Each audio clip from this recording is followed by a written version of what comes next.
Vamos atender aqui as pessoas que nos escrevem, são muitas, graças a Deus. A gente tem a oportunidade de ver por onde a gente vai, os frutos do programa Direção Espiritual, e toda vez que você partilha a sua vida, a gente tem a oportunidade de falar a muitos corações que estão vivendo a mesma dor, o mesmo conflito que você vive. Padre Fábio, eu tenho 24 anos, vivo em uma família muito religiosa, diariamente participo da igreja, rezo muito, tenho fé, mas tenho um problema que antes não me afetava tanto quanto agora. Sou um desastre quando o assunto é relacionamentos. Todos os meus relacionamentos até hoje, padre, foram rasos e eu sempre saio muito ferida deles. Sou muito intensa e sofro muito por isso. Meu último início de relacionamento, eu me apeguei muito ao rapaz, muito mais do que ele a mim. E isso está me doendo muito agora.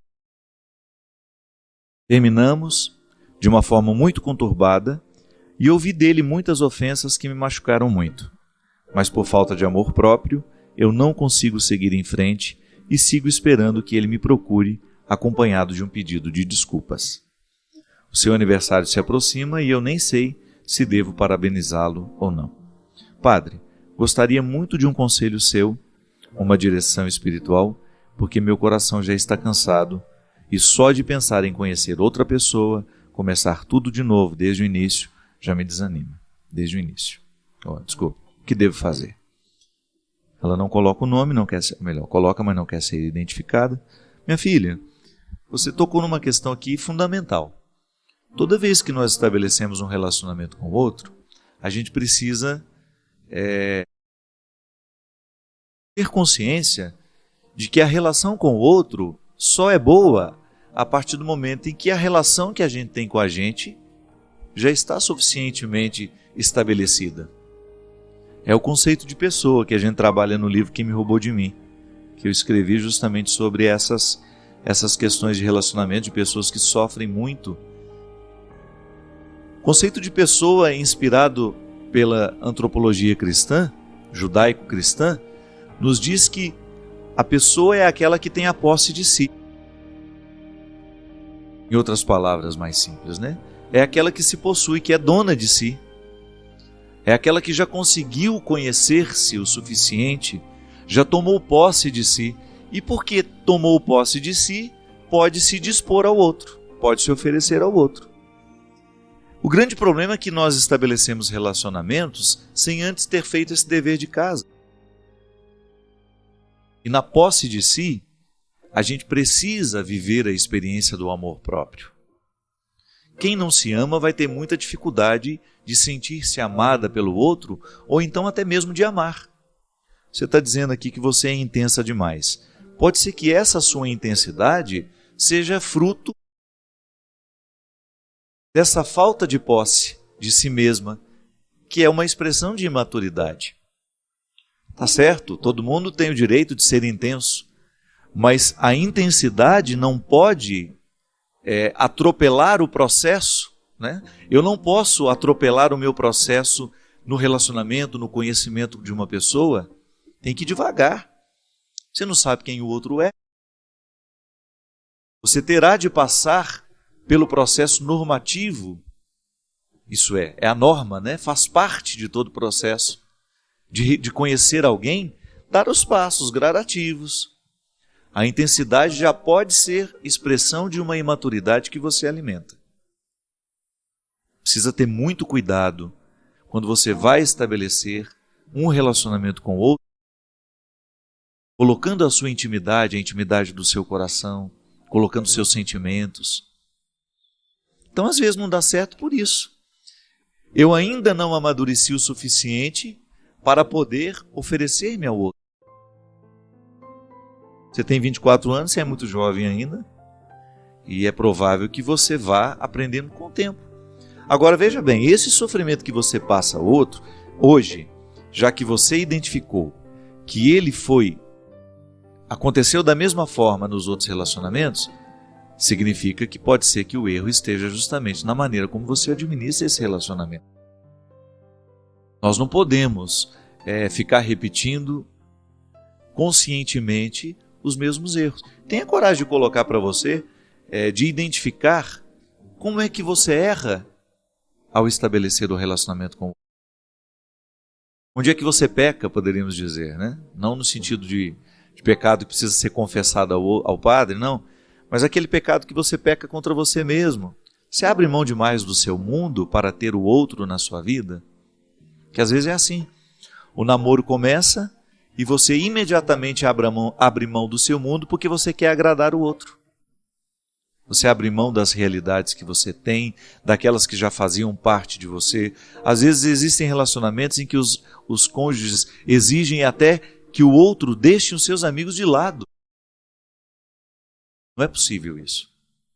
Não há possibilidade de você estabelecer um relacionamento em que você tenha que abrir mão da sua vida para que aquilo dê certo. Ah, padre, mas o amor não é renúncia? Sim, mas espera o amor concretizar-se, espera você saber que de fato você ama e é amado para começar a dar passos na direção dessas renúncias. Precisa namorar sem muitas pretensões no primeiro momento. Precisa namorar com mais leveza. Não abra totalmente o seu coração para alguém que acabou de chegar. Você não sabe se isso vai valer a pena. Não quebre a sua intimidade só para ter a garantia de que o outro vai ficar. Não. O amor ele dá é muito mais fácil você encontrar um relacionamento em que você se sinta amada quando você não espera tanto por ele, quando você não cria tantas expectativas, né? Olha, você já está idealizando até o retorno do rapaz. Já está esperando que ele chegue com uma mala de desculpas, né? Para poder recomeçar com você. Isso aqui já é expectativa que você não tem o direito de alimentar. E outra, namoro. O namoro ele é um ensaio do casamento. Quando você namora, você fica vendo aquilo que pode dar certo e aquilo que não, e aquilo que tem tudo para dar errado. Por isso que ele precisa ter a liberdade de terminar, né? Mas é isso aí, minha filha, faça um investimento em você. Leia esse livro aqui, eu acho que vai te ajudar. Se você não tiver tido a oportunidade de conhecer esse livro, Quem Me Roubou de Mim, é uma leitura que eu acho que pode ser positiva para todo mundo que passa a dificuldade de amar demais ou de amar de menos e de não ser capaz de estabelecer vínculos duradouros. Aliás, essa é uma característica dos nossos dias, né? Impressionante como os vínculos são cada vez mais transitórios. Nós temos dificuldade de fazer com que um relacionamento quebre aquela primeira barreira da superficialidade, que ele fique fecundo. E não é só namoro, não. Até um relacionamento de amizade passa por esse risco.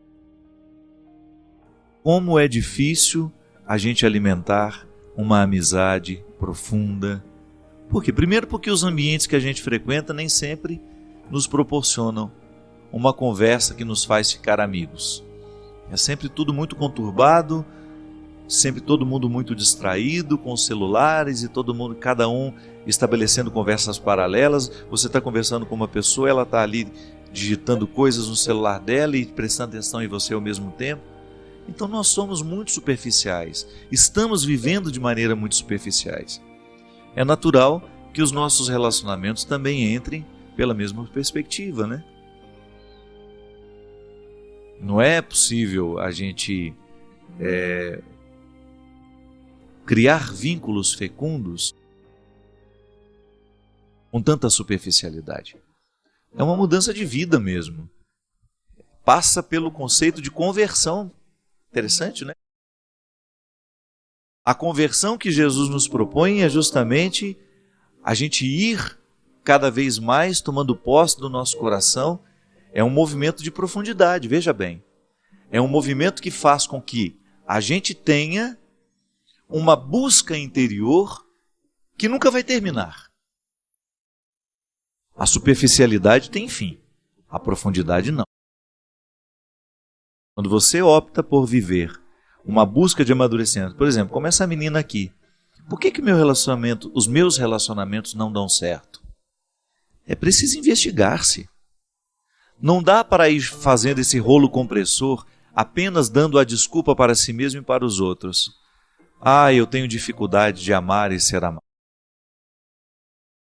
Eu tenho dificuldade de ser fiel. A pessoa nunca toca de fato o cerne das questões. Porque ninguém é assim por acaso. Algum motivo ali precisa ser descoberto, ser investigado, para que a gente tenha condições de mexer nele. Aristóteles, um filósofo clássico, dizia que a vida só vale a pena ser vivida à medida em que ela é refletida. Aquele que não reflete a vida que vive, aquele que não reflete a experiência pessoal, diária, nós podemos chamar até isso de exame de consciência, né? Faz uma leitura cristã disso. O que é o exame de consciência? Aquela oportunidade que a gente tem de voltar os olhos para o nosso jeito de viver, para a vida que nós estamos escolhendo. E aí você ter coragem de ser o seu juiz. De ter coragem de fazer uma interpretação se está sendo justo ou não aquilo que você estabelece para você. Qual é o papel do juiz? A jurisdição é justamente olhar para a realidade, para as partes que compõem aquela realidade e identificar se é justa ou não aquela relação que as partes estão estabelecendo. Eu preciso fazer isso todo dia comigo, você também. Olhar para as escolhas que você faz na sua vida, para o tratamento que você se oferece e saber se você está sendo justo. Muitas vezes nós não chegamos à resposta que essa menina aqui precisa chegar. Por que meus relacionamentos são tão vazios? Por que mesmo ela sendo uma pessoa boa, uma pessoa religiosa, por que apesar de todos esses valores que ela tem, que ela enumera aqui no início, tem uma boa família, pratica uma religião de maneira saudável, é estudiosa, por que com ela alguma coisa está dando errado? Talvez falte estabelecer esse juízo, investigar-se com mais propriedade. E quando o assunto é relacionamento, gente, a primeira coisa que nós precisamos colocar no tribunal é o tanto que a gente se ama. Não podemos negligenciar o amor que a gente se oferece. Que boicote é esse? É um auto-boicote, né? A pessoa se boicota o tempo todo. Porque ela, ao invés de oferecer a ela o amor necessário, isso é, o cuidado, porque como é que o amor próprio se expressa na vida de uma pessoa? Através do cuidado. Do cuidado que eu tenho comigo, com o meu corpo, com a minha saúde, o cuidado que eu tenho com a minha alma, com o meu espírito, aquilo que eu me ofereço diariamente, o livro que eu leio, a música que eu escuto, os lugares que eu frequento, os amigos que eu deixo ter uma autoridade sobre mim. Tudo isso é expressão do amor próprio. Quem não se ama não passa no filtro aquilo que se oferece. É igual aqui em Minas, naquele coador antigo, né, que a gente passava o café. O coador que era? Era um filtro de pano feito pela nossa mãe para que a gente pudesse tomar a parte do café que nos interessava. Porque vai jogar o pó dentro do café para você ver, para ver se você consegue tomar. Não dá. É preciso ter o filtro de pano, que a gente chama de coador, para que a gente fique com a parte boa do café. Muitas vezes nós não usamos esse filtro para perceber o que a gente se oferece. A gente vai causando uma intoxicação da alma, uma intoxicação da mente, uma intoxicação de tudo aquilo que nos gera. Aí você tem todos os significados, mente, coração, alma, espírito. A gente fica poluído. Por quê?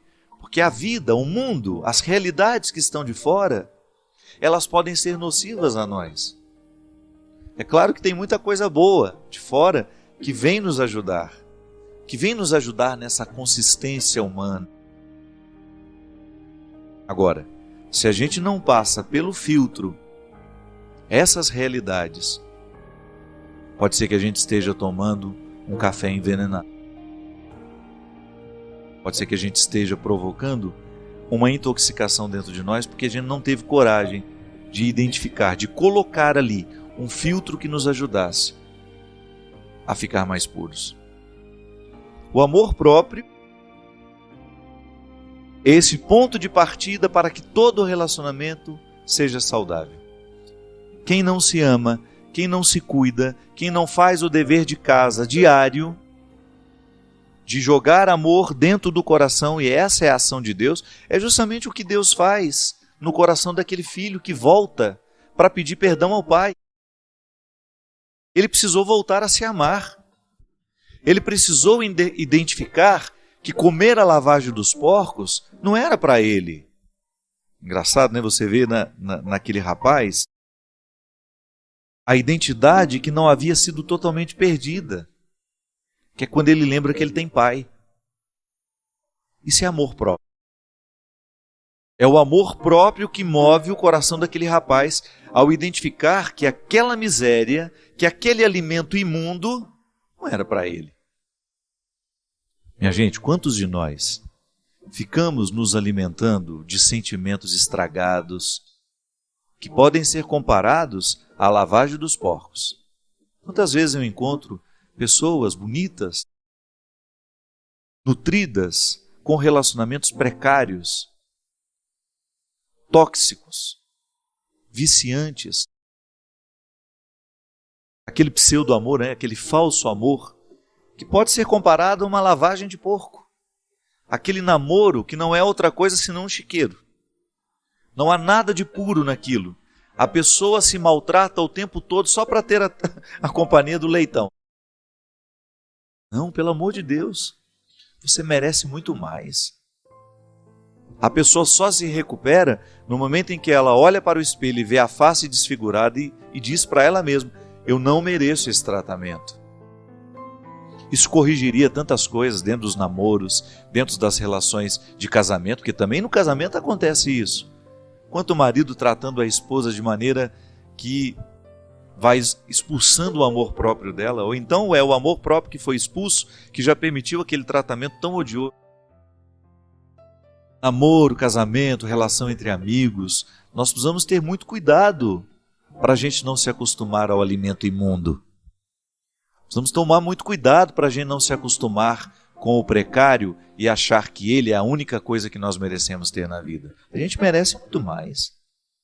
Merece no sentido de ver que há uma dignidade em mim, em você, que não pode ser nunca, em hipótese alguma, pode ser esquecida. Essa dignidade também chama-se amor próprio. É através dela que Deus nos fala, que Deus nos chama, que Deus nos traz de volta. Reacenda o valor que você tem. Tenha consciência da grandiosidade que você representa diante de Deus e trate-se. Trate-se da mesma forma como Ele te trata, com amor e com respeito.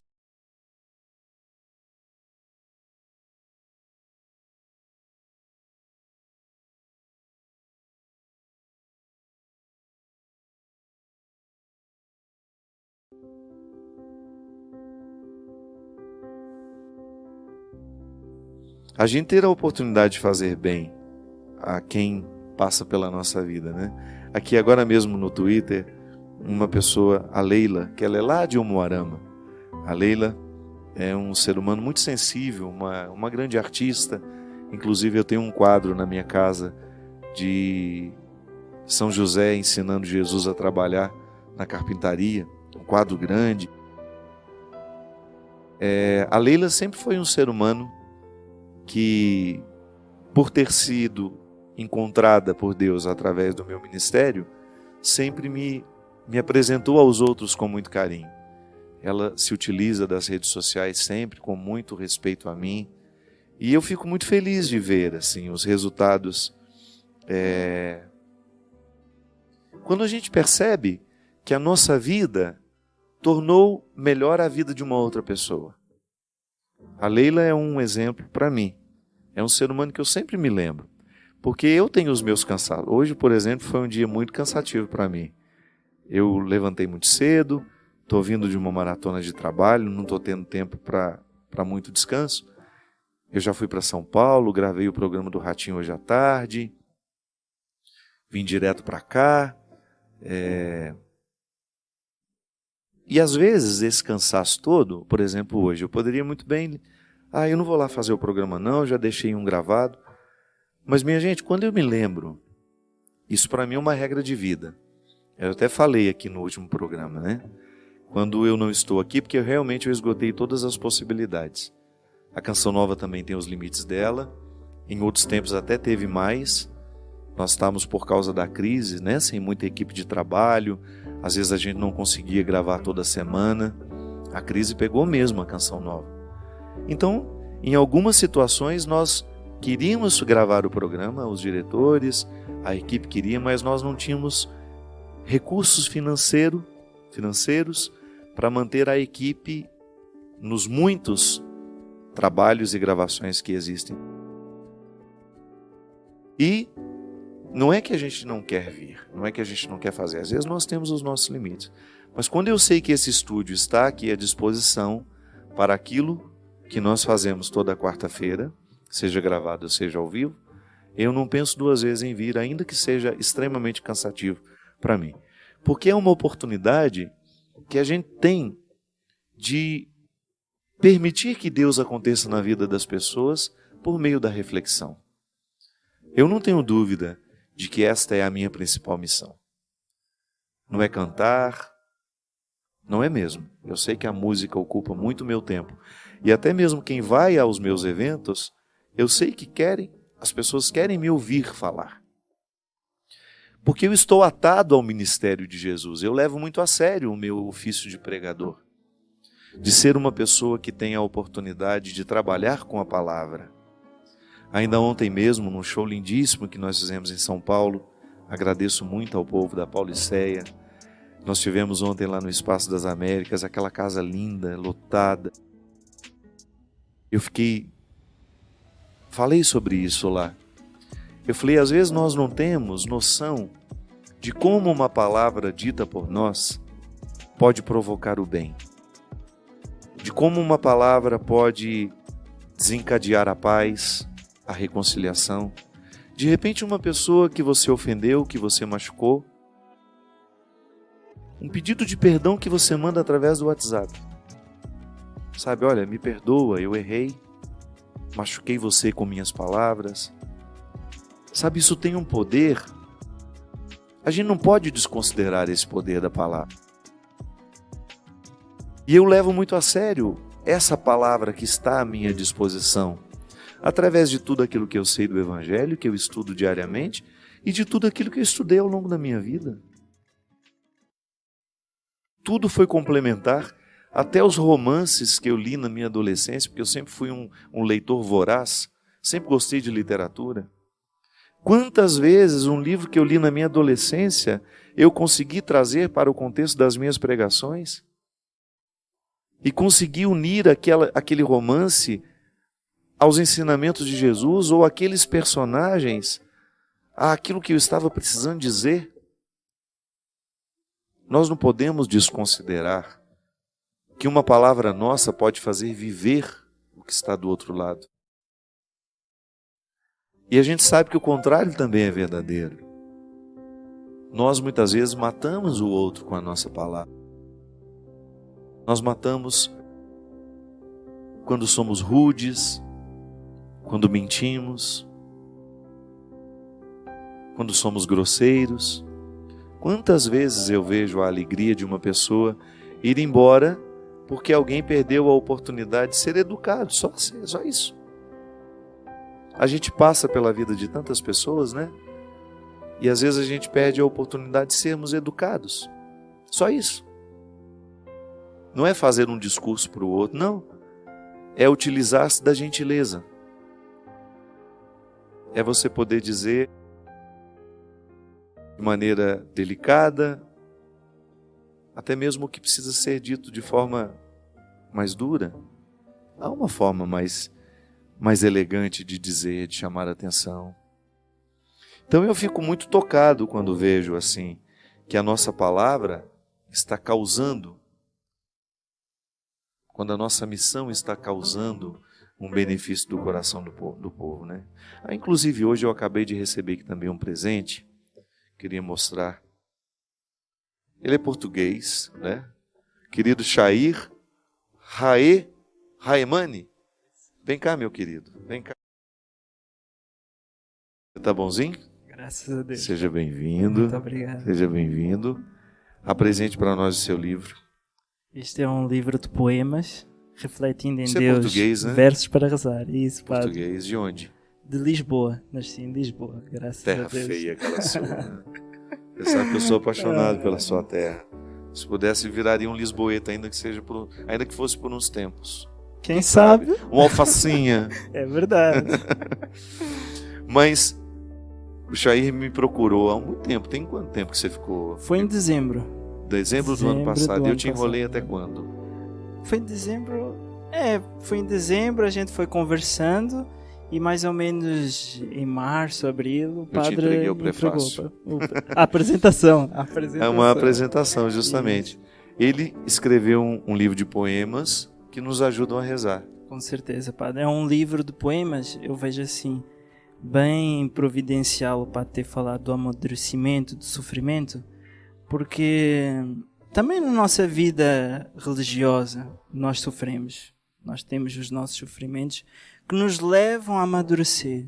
E aqui neste livro, com esses poemas, nessas experiências sofridas, mas também de alegrias, eu fui pondo em versos formas que as pessoas também poderiam amadurecer e saber vivenciar os seus sofrimentos na sua vida cotidiana.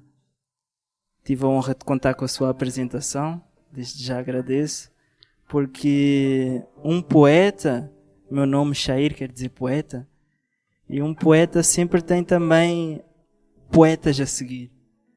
O primeiro poeta é Deus, mas aqui eu tenho também o exemplo do Senhor como poeta vencedor nos seus sofrimentos, nas suas batalhas e no seu foco essencial que é a evangelização.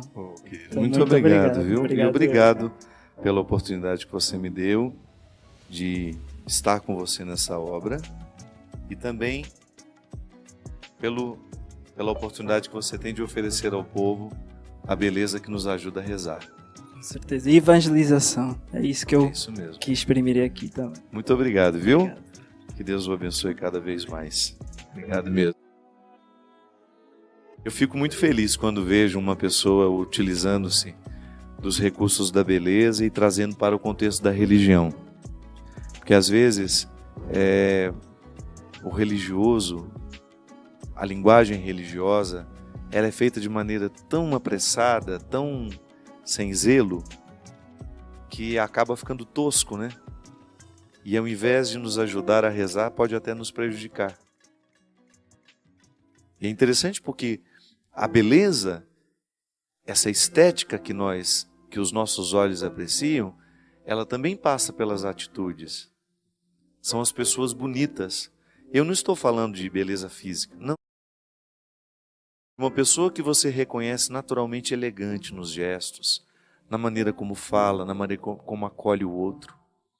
Você sabe que eu vi isso muito no Japão quando eu estive lá. Eu não sei se os japoneses estão mais evoluídos do que nós, do ponto de vista humano, espiritual.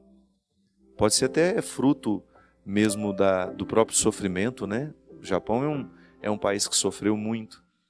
Mas eu fiquei impressionado de ver a reverência que um ser humano tem pelo outro, como são respeitosas as relações e como os encontros são emoldurados por reverências. Ali eu senti muito Deus. E você sabe que em muitos momentos eu me emocionei só de observar as pessoas. Não entendi uma palavra do que elas estavam dizendo.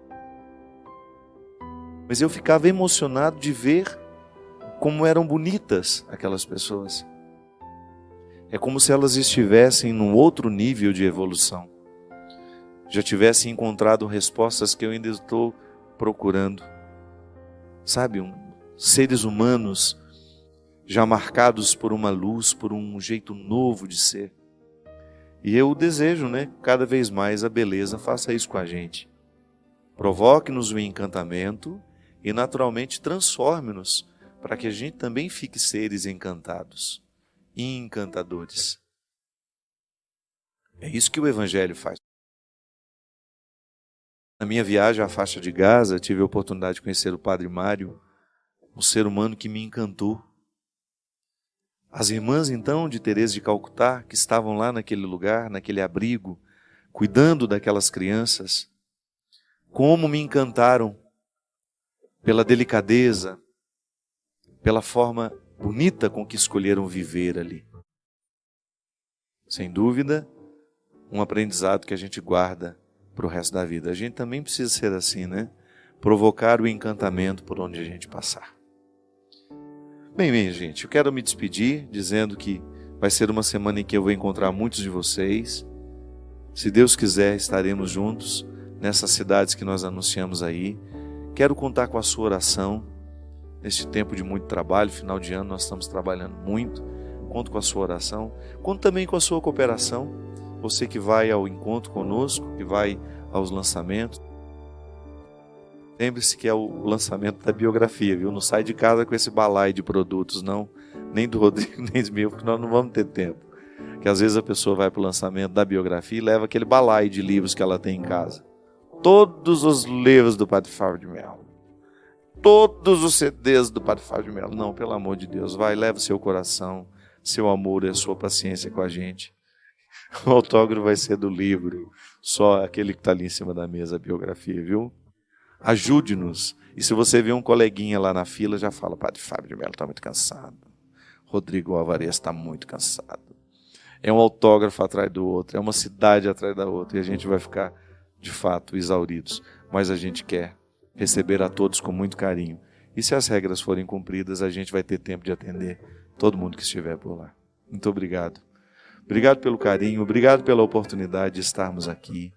Prepare o seu coração, muito em breve nós vamos ter o tempo do Advento, que é o tempo de conversão, um tempo intenso de conversão nas nossas vidas. Vamos fazer uma faxina na nossa alma, vamos fazer uma limpeza nas nossas gavetas espirituais, para que a gente retire todo o excesso que nos priva de ter esse olhar bonito, de ser um ser encantado e de ter cada vez mais uma visão mais ampla das situações e das pessoas, para que a gente possa viver bem. Afinal de contas, seguir Jesus é a gente ser parecido com Ele. É a gente ter um coração semelhante ao dele. É isso que nós queremos. Um coração semelhante ao dele. A começar pela maneira como nós olhamos. Esse olhar que vai ficando cada vez mais amplo, menos preconceituoso, muito mais amoroso. Mais certo do que é certo, do que é errado, mas ao mesmo tempo também paciente com aqueles que escolheram diferente de nós.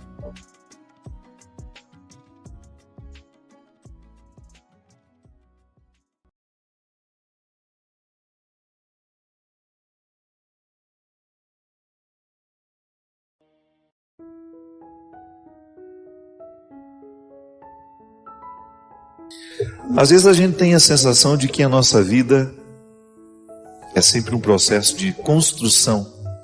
E não. Às vezes a gente acha que nós só estamos somando. Também há subtrações. Nas perdas que enfrentei para eu ser quem sou. Eu acredito verdadeiramente nisso. Fico pensando em você também, que enfrenta diariamente perdas, sempre com uma tentação de pensar que essas perdas são somente negativas, que elas não condensam possibilidades. Sim, quantas vezes na minha vida eu pude porque perdi. E no momento que estamos perdendo, não temos a clareza de que aquilo pode ser um ganho. É interessante a gente pensar que o Getsemane é o lugar onde você retira o que há de melhor do fruto. Sim, se a oliva não for esmagada, não se chega ao azeite que ela pode oferecer. É preciso que o movimento daquela grande pedra arranque do pequeno fruto o que ele tem de melhor. Não é à toa que Jesus foi sofrer num lugar deste, né? E não é à toa que essa construção literária nos coloca diante de uns momentos mais difíceis da vida de Jesus. Ele está prestes a ser morto, prestes a enfrentar todo o sofrimento da tarde santa, naquela sexta-feira que para nós, dentro da Semana Santa, é um momento especial para a nossa reflexão também. Mas Jesus está prestes a viver o seu calvário e ele sabe disso. Quando você ama, quando você escolhe amar, quando você escolhe ter um filho, até quando você escolhe ter um cachorrinho dentro de casa, você escolhe amar aquela criatura, você iniciou um processo de sofrimento. Porque o sofrimento, o amor, ele gera insegurança, medo de perder. Perdeu a paz para o resto da vida. Põe um filho no mundo e você perde a paz para o resto da vida. Ah, padre, que visão pessimista. Não. Isso é realismo. Você vive mais feliz quando ama. Mas você fica muito mais desassossegado porque ama. Mas esse desassossego é bom. Ele nos motiva, ele nos instiga. Ele nos faz mais vivos. Ele traz vivacidade aos nossos dias. É bom amar. Mas a partir do momento que você ama, você sofre porque você é criatura. Porque, minha gente, todos nós precisamos passar, não sei, diariamente talvez não, né? Mas ao longo da nossa semana, quantos Getsêmanes a gente tem de passar? E se você for pensar, claro, Getsêmanes menores, outros nem tão grandes, mas também não tão pequenos. Basta você olhar para tudo aquilo que foi Calvário na sua vida e você vai descobrir o quanto esses Calvários foram importantes para a purificação da sua essência. Ele chama os amigos para estarem com ele, e nem esses amigos são capazes de participar do sofrimento dele. É interessante isso, né? Porque o que Jesus queria ali naquele momento era a companhia de amigos. Você entende muito bem o que isso significa? Porque também no momento do seu sofrimento você não gosta de ficar sozinho. É bom você ter alguém que você ama do lado. Ele ajudar a viver a prensa do sofrimento. Mas esses amigos não foram capazes de oferecer a Jesus o que ele esperava deles. Companhia, amizade, um ombro amigo, como a gente gosta de dizer, né? E ele precisou enfrentar tudo sozinho. Mas enfrentou com muita dignidade. E enfrentou ensinando-nos. Só com essa passagem a gente tem que tirar, né, da nossa cabeça a pretensão de que o outro será tudo para nós. Não, nem Jesus conseguiu ter amigos assim. Os outros estarão de acordo com suas possibilidades. Mas eu preciso estar com todas as minhas possibilidades. São as minhas possibilidades que vão definir o quanto esse sofrimento me fará crescer ou não. O quanto esse sofrimento vai me edificar. E me edificando, gente, comece a edificar os que estiverem ao meu lado e aqueles que passarem por mim depois que aquela dor me visitou. Então o sofrimento será sempre inerente à condição humana. Jesus sofreu neste momento justamente porque a encarnação dele não foi só aparente, ele encarnou de verdade. Foi homem de verdade. A gente fala isso na Cristologia. O mistério da encarnação não é só um teatro, não, ele tornou-se verdadeiramente homem. E sendo verdadeiramente homem, experimentou os sentimentos humanos. Sofreu a dor do amigo, de ver o amigo morrer, sentiu sede, sentiu fome, sentiu frio, sentiu medo, medo da morte, sentiu a solidão de mesmo ter amigos ali por perto, eles estarem dormindo e indiferentes àquilo que se passava com ele. Volto a dizer, a gente não precisa correr atrás do sofrimento. Ele virá, ele é natural na nossa vida. A gente sofre justamente porque a gente é criatura, a gente é limitado. O simples fato de você amar. Amar é sofrer, não é outra coisa. Porque quando nós estamos na dinâmica do sofrimento, a gente não tem tempo e nem disposição para o supérfluo. É como se o sofrimento nos julgasse para buscar o que de fato temos de mais precioso. É como se a gente fosse julgado para um território que resguarda o que temos de mais saboroso, de mais valioso, de mais precioso. Mas é muito especial quando a gente percebe que esse cuidado de Deus na nossa vida se dá a partir das crises que nós enfrentamos. Pode parecer um pouco contraditório, né? Deus me amar, me permitindo crises, porque não há outra forma de crescer. Tudo aquilo que você enfrentou na vida, que lhe foi penoso, você pode ter certeza que foi importantíssimo para você chegar aonde você chegou. E essa mão de Deus, que vai nos ajudando a viver a dinâmica da fé, ela vai se manifestando na nossa vida de diversas formas. Um amigo que nos fala, um conselho de mãe, uma palavra de irmão, e Deus vai nos segurando pela mão, vai nos dando condições de enfrentar a pedra do sofrimento. Permitir que a dor se torne também uma oportunidade especial. Sentir que essa mão de Deus nos conduz assim, e que não será diferente do que foi para Jesus, que também no momento do seu sofrimento sentiu-se sozinho, achava que tinha alguém ao lado dele. Não. Por mais que a gente queira, por mais que a gente tenha gente ali do lado, em última instância o sofrimento é absorvido ali na solidão. Por mais que eu queira dividir, chego num limite que não dá mais para dividir. Por mais que o outro esteja do meu lado, é meu, e eu preciso dar conta de tudo isso. Para se passar no vestibular é preciso estudar o sofrimento do dia a dia. Para se tornar um bom profissional, você precisa se dedicar aos estudos. E assim a vida vai. Depois, para você aperfeiçoar ainda mais a sua vida profissional, vai ter de fazer muito curso, muita especialização. É assim que funciona. Então, é impossível retirar o crescimento da parceria com o sofrimento. Não é que a gente seja masoquista, não. Basta você enfrentar as questões diárias e você terá uma boa dose de motivos, de razões para acreditar no poder curativo que o sofrimento tem na nossa história. Eu sei que não é fácil. Se a gente pudesse, a gente pularia, né? Igual quando a gente era criança, né?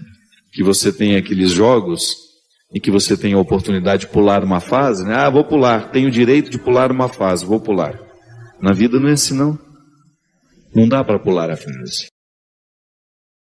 O que a gente precisa é viver parte por parte, ir administrando essas dificuldades e percebendo o poder curativo que elas têm em nós, que também isso nos faz manter a vivacidade no caminho. Quando eu identifico que aquela dificuldade que eu estou enfrentando, que eu estou passando, ela tem um poder de transformação na minha vida. Eu fico olhando para mim mesmo, né? Quantas fases da minha vida que foram pesadas, difíceis, que na hora que eu estava passando, eu queria quase que fugir daquilo. Se eu for olhar para a história que eu já vivi até os dias de hoje, as perdas foram fundamentais para que eu pudesse ter a coragem que eu tenho, as convicções que hoje me moldam. Se eu tivesse perdido menos, talvez eu não tivesse alcançado tanto.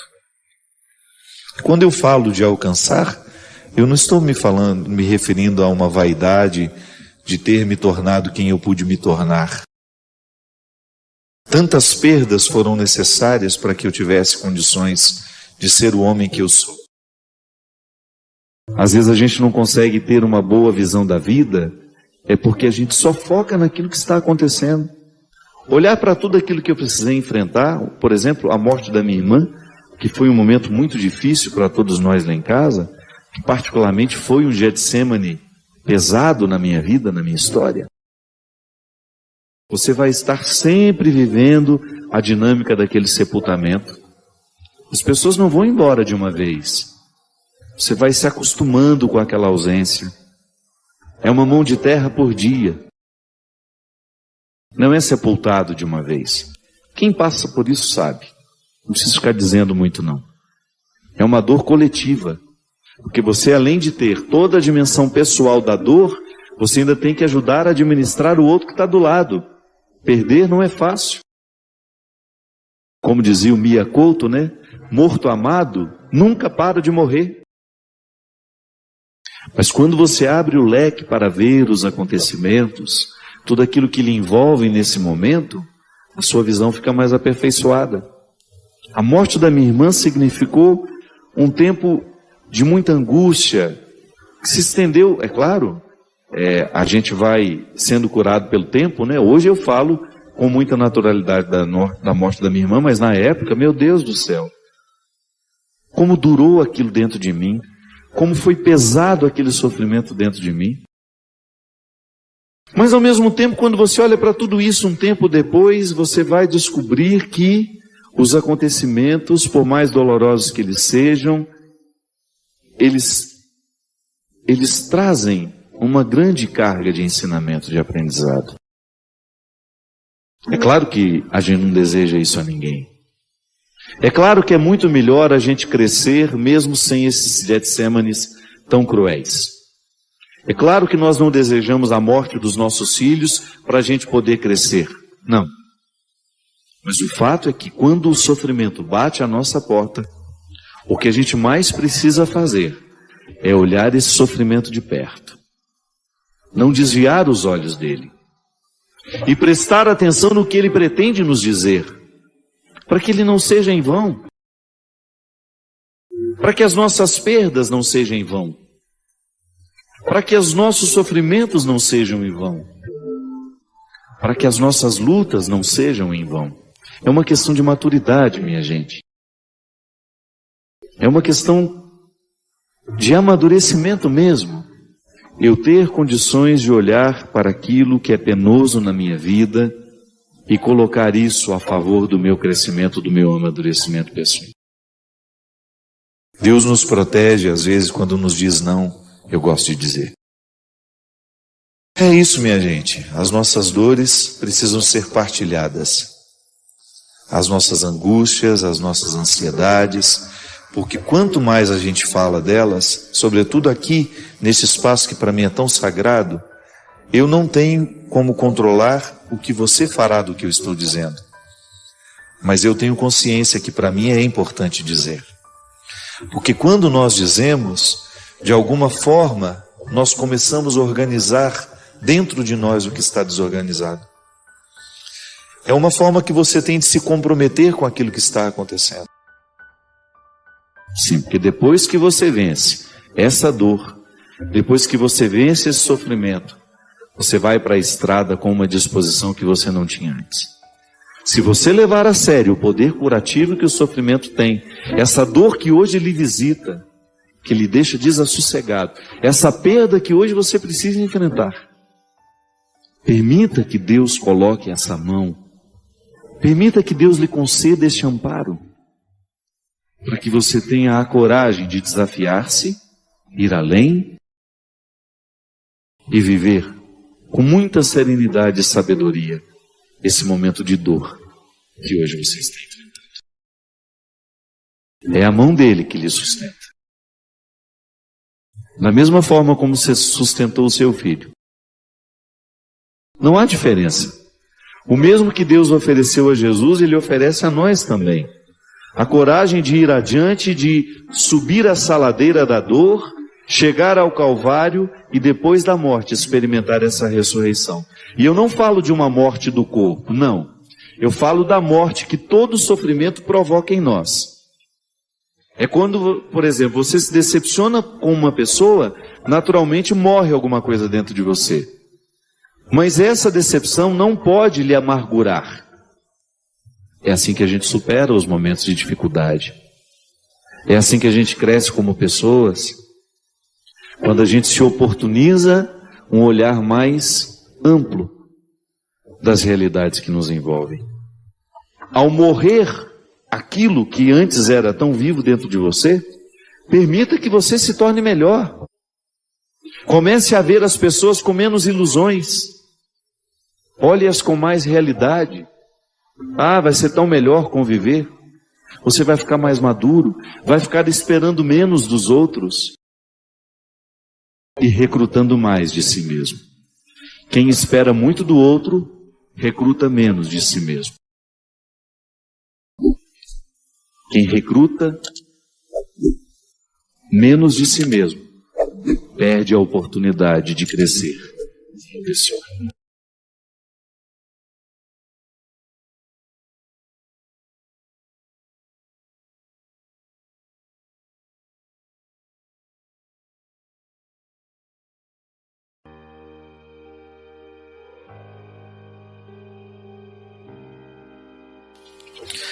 Ela tem 18 anos, mora em São Paulo e ultimamente ela está muito desanimada.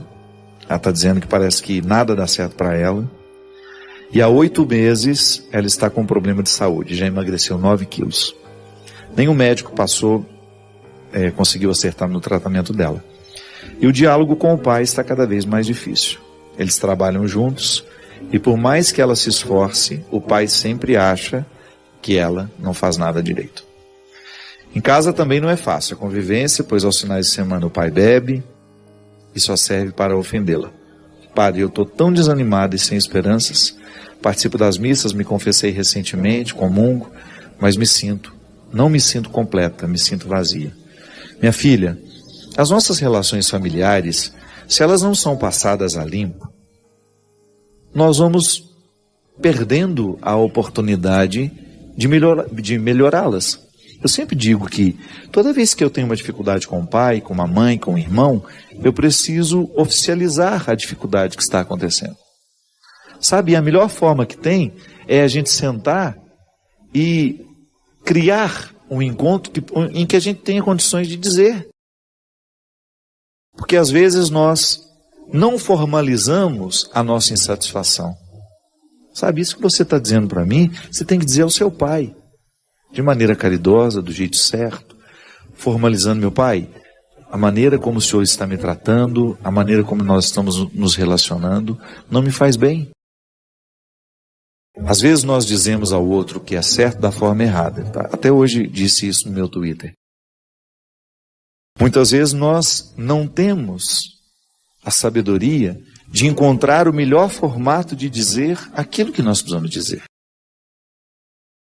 Aqui um pouquinho antes, né, eu falava de como muitas vezes nós nos sentimos mal dentro de um contexto familiar, em que os outros olham para você somente a partir das necessidades que eles têm.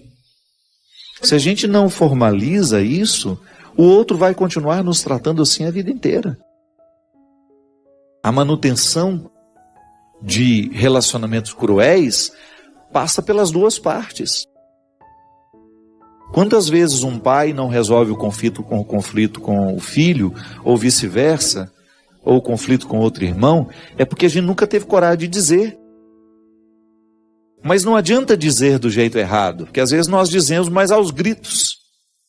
Estou saindo de casa e começo a gritar e estou de saco cheio, estou entornando, né? De tão cheio que eu estou daquela situação. E aí o outro não vai prestar atenção no que nós estamos dizendo. É preciso estar calmo, é preciso estar dentro da razão. E aí formaliza. Que às vezes os nossos conflitos familiares, eles são mantidos pela nossa falta de formalidade. Formalidade é você sentar diante do outro e falar: preciso conversar com você, pode ser agora? Não, estou apressado. Então tá bom, mas que horas que nós vamos conversar? Antigamente a gente tinha mais isso, né? A formalização das coisas. Vamos sair para jantar? Preciso conversar com você. Não é um WhatsApp que vai mudar as coisas, não é não. É sentar, formalizar que o conflito existe. Se eu não formalizo isso, o outro vai continuar agindo como age e eu serei vítima da minha falta de iniciativa. Não existe mágica. Nós que vivemos em comunidade, né, vivemos em comunidade a vida inteira. Quantas vezes, tinha até um nome esquisito, me lembro, o padre motivava a gente a fazer um colóquio. Eu tinha implicância dessa palavra, colóquio. Primeiro que a gente nunca fala assim, né? Vamos fazer um colóquio. Mas o que era o colóquio? Era a oportunidade que a gente tinha de mandar outro a merda de maneira elegante, com perdão da expressão. Era a hora que o caldo entornava, mas com classe. O colóquio. Às vezes a gente saía de dois e ia resolver as pendências. Rinegrinho foi a época dos colóquios, que a gente não tinha nada para fazer, tinha que estudar o dia inteiro. Então você tem muitos conflitos quando você está com a cabeça mais desocupada. Ninguém saía de casa para estudar, para trabalhar, era tudo dentro de casa. Uma turma de 50 pessoas, claro que tinha dificuldades. Então o padre nos ensinou a dinâmica do colóquio, que era você sair 2 a 2, sobretudo quando você tinha uma dificuldade com ele, e formalizava. Olha, eu não suporto você. E o outro escutava o que tu casa. Por que você não me suporta? Porque você é insuportável. Aí, no final de tudo, a gente já estava encontrando caminhos, porque a gente não podia se matar. Dentro do seminário, a regra era, para nós, e isso era muito bom, que nós deveríamos viver como irmãos. E o padre era muito sábio em dizer, você não precisa ser amigo de todo mundo, mas você precisa ser irmão de todo mundo. É diferente. Você não precisa ter intimidade com todos e nem facilidade com todos, porque nós não somos iguais. Seria uma hipocrisia dizer que nós vamos nos amar todos da mesma forma, não é não. Quando você reúne um grupo, naturalmente ali você cria as afinidades. As afinidades vão surgir naturalmente. Eu posso me dar melhor com o Cristo, eu posso me dar um pouco com mais dificuldade com o irmão dele, e posso não suportar o primo dele. Agora, à medida em que eu identifico que eu tenho dificuldade com aquele, eu preciso pelo menos encontrar um meio termo para que a nossa fraternidade não seja fragilizada. Essa é uma regra do reino de Deus. Eu não preciso ter convivência com todos. Eu não preciso ser íntimo de todo mundo. E aliás, o outro deveria até perceber, né? Quando você não abre muita guarda, é porque você não está querendo ser íntimo. Para de forçar a barra. Não tem que forçar a barra da intimidade. A intimidade a gente oferece a quem a gente sente à vontade. E não é obrigado a ser íntimo dos outros. Você não é obrigado a ser íntimo de todos. Você tem o direito sim de manter a sua guarda. Igual Santa Teresa dizia, né? Baixar a porta do castelo para quem você quer que entre e subir à porta do castelo para quem você tem respeito, mas não quer que participe da sua intimidade. Então o bendito do colóquio era aquela oportunidade que nós tínhamos de formalizar que o conflito existia, que a dificuldade existia, mas que nós estávamos dispostos a resolvê-la. A dificuldade existia e nós queríamos resolvê-la. Isso é cristianismo. E isso faz com que a nossa vida fique muito melhor. Agora, se você estende essa dificuldade com o seu pai e não formaliza isso com ele, você não vai encontrar as soluções. Sem conversar, sem saber o porquê dessa dificuldade do seu pai com você e de você com ele, não tem crescimento. É a velha dinâmica do enfrentamento. Já falei tantas vezes disso que eu nem vou falar mais. Mas eu, pessoalmente, se eu não formalizo a oportunidade de vencer os conflitos que eu tenho com os outros, vou explodir de uma forma totalmente equivocada, vou perder a caridade. Agora, também é que às vezes, sabe o que eu fico pensando? O outro nem sempre está disposto a perceber. Nem sempre o outro está disposto a colaborar. E tem gente que é arpurrinha a vida inteira, né? Aquela murrinha. Tem gente que tem vocação para ser murrinha.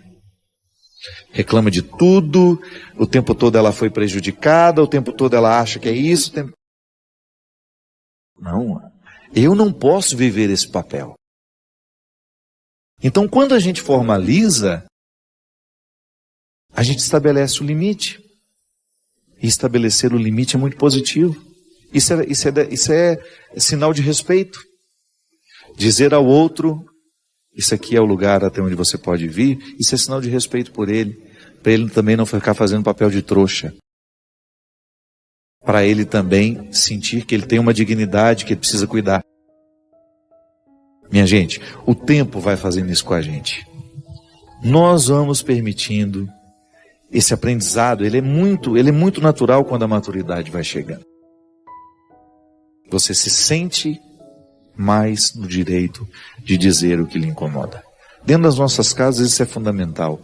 Para que a gente seja família, para que a gente seja amigo, para que a gente seja marido e mulher, para que a gente seja irmão. Não há outra forma.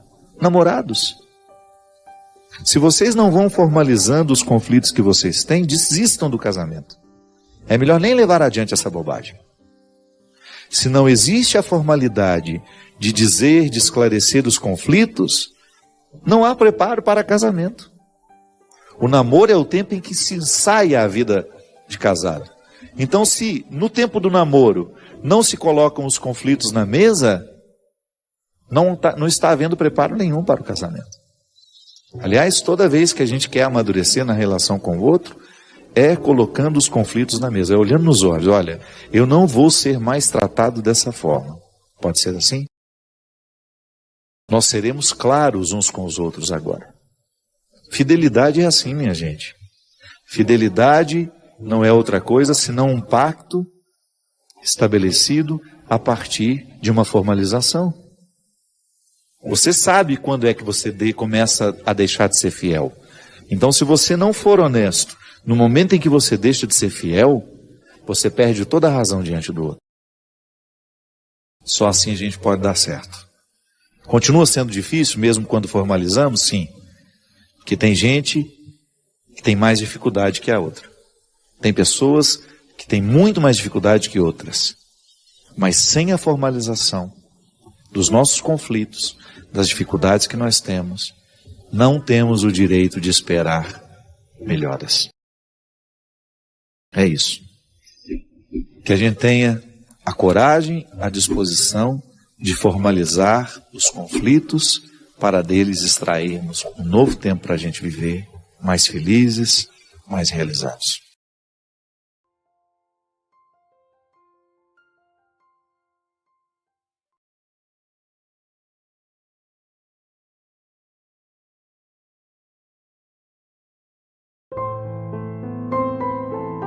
Dê o like, comente e compartilhe para alcançar mais pessoas. Registre o seu pedido de oração nos comentários.